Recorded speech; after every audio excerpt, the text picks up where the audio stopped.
Did I not know that when you carried the Turkish flag on every national celebration day, you had to hold your right hand above your left hand?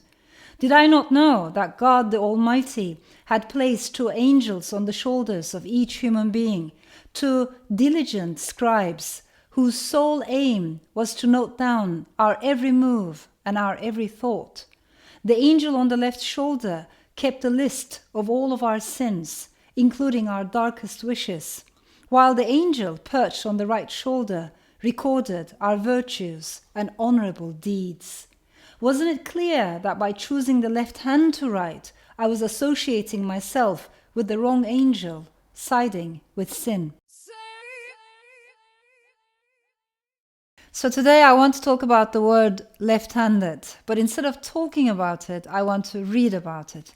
And I want to read from this little book, How to Stay Sane in an Age of Division. The section that I will be reading is for left-handed kids. The year I started primary school in Turkey, I had difficulty learning how to write. Part of the reason might have been due to my own introversion and my inability to adapt quickly to the new environment, but a larger part was because I was left-handed. Back then, left-handedness was socially and culturally considered to be a problem that could nevertheless be fixed with rigorous attention and discipline. Unfortunately, among those who shared this view was my classroom teacher. Every day she would remind me with a disappointed smile that was worse than if she had simply yelled at me to please stop using my bad hand and switch to my good hand. There was another student who seemed to be in the same boat as I was, and for a while we shared a sense of camaraderie, but somehow he managed to make the transition in the space of no more than a few weeks, whereas I couldn't. If anything, I felt paralyzed. Meanwhile, with every incentive she could think of, the classroom teacher goaded me to correct my behavior. She promised me rewards, and when that didn't help, she resorted to patriotism and civic responsibility, and then to religion. Did I not know that when you carried the Turkish flag on every national celebration day, you had to hold your right hand above your left hand? Did I not know that God the Almighty had placed two angels on the shoulders of each human being, two diligent scribes, whose sole aim was to note down our every move and our every thought? The angel on the left shoulder kept a list of all of our sins, including our darkest wishes, while the angel perched on the right shoulder recorded our virtues and honorable deeds. Wasn't it clear that by choosing the left hand to write, I was associating myself with the wrong angel, siding with sin? I was an early reader. As an only child, a lonely child, I was immensely curious about books and the mysteries they held. And at home, with a bit of help from my grandma, I had been quietly picking up the patterns of language, deciphering their codes. But now at school, holding a pencil, jotting down words into a notebook had become pure torment.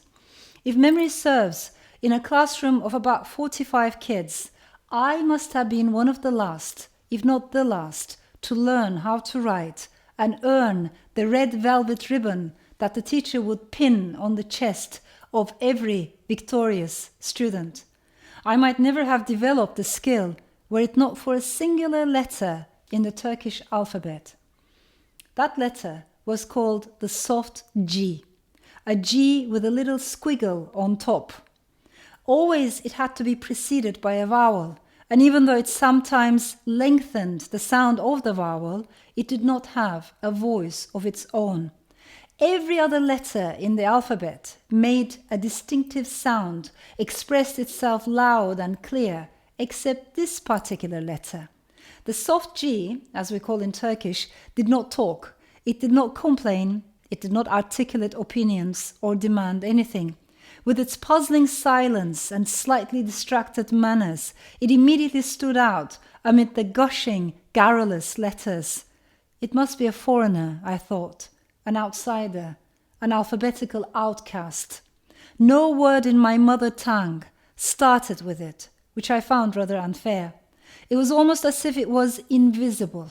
If you encountered the soft G in the middle of a word, you were supposed to pretend not to have seen it. Just move on and gently skip over it.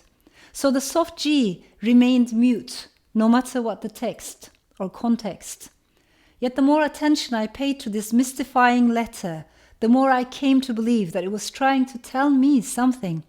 Perhaps it did speak after all, in its own way, but no one was interested in hearing what it was saying.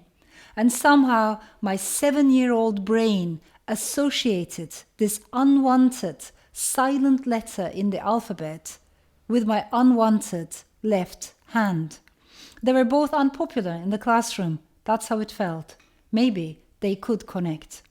So in the evenings, I set about practicing drawing out the soft G, first with my left hand, my sinful hand, just for myself, and then with my right hand, my respectable hand, for the school next day. I made up imaginary words that, defying the rules of grammar, began with a silent letter.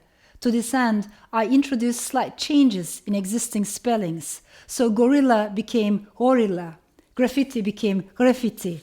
I then wrote them down, painstakingly, though I remembered to stick to the original spellings in the classroom, and it worked.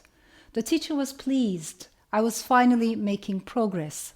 Little by little, the one mute letter in the Turkish alphabet helped me to gain confidence and guided me through the rest of the writing system.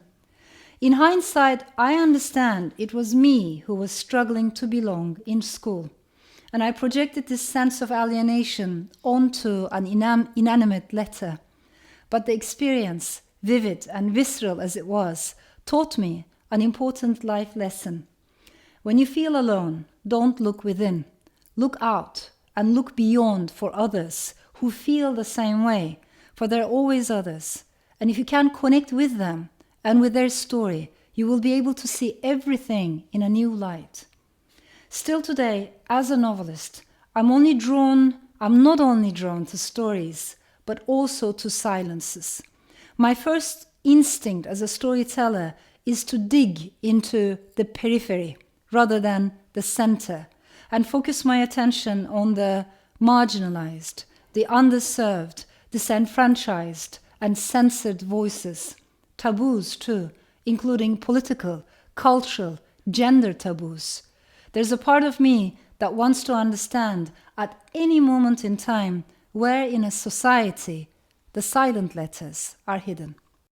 So I shared with you a personal story, but I think whether you're left-handed or right-handed or ambidextrous, it all comes down to accepting, understanding, embracing, and celebrating differences, celebrating diversity, accepting who we are as we are and each other and respecting each other, just recognizing each other's dignity. So to me, this is a story that is all about diversity and inclusion and also equality.